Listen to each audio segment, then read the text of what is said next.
Naniniwala sila sa akin. Actually, parang si Diego talaga. Akala ko talaga sa puso ko ako. Kasi ako yung panganay ni Mama at ni Papa. Pero wala eh. Mas kumingiti talaga siya kay Diego. Pero okay lang.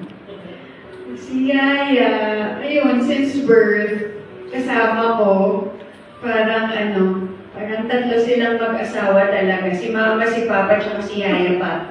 Kasi sila yung nagpalaki sa aming apat, silang tatlo talaga.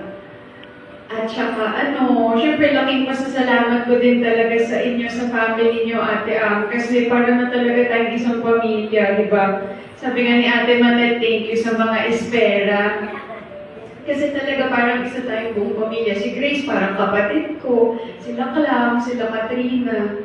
So, sobrang pasasalamat na sa lahat ng ups and downs talagang hindi tayo nag-iwanan, di ba?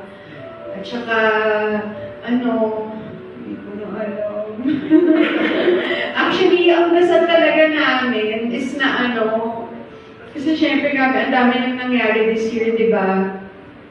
Si Mamita, si Mama Guy, si Tito No. Ito namang si Yaya, ayaw patalo. Sumabay ba talaga sa kanilang lahat? Kumabol. Kung lahat na ng pamaniin ginawa namin, nagbasag kami ng plato, si Papa nagbaon ng gunting. Para lang hindi sumama si Yaya sa kanila.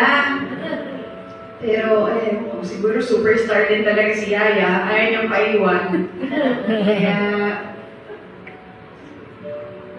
kahit lahat ginawa na namin, siguro ganun talaga, na baka nga na accomplish na yung mga kailangan gawin ni Yaya dito. Kaya lang, wala pa kami mga anak. So, ano na yan? Ano si Yaya?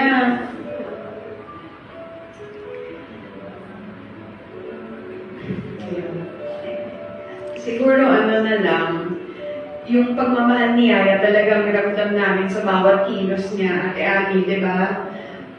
Nung bata ako, sobrang favorite ko yung tuyo. Hanggang ngayon naman. Pero minsan, pag madami na nangangati yung labi ko, so gagawin niya, babalutin niya sa kanin. Para yung tuyo nasa loob ng kanin. Tapos pwede ka rin ako kumain ng tuyo na hindi dumidikit sa lips ko.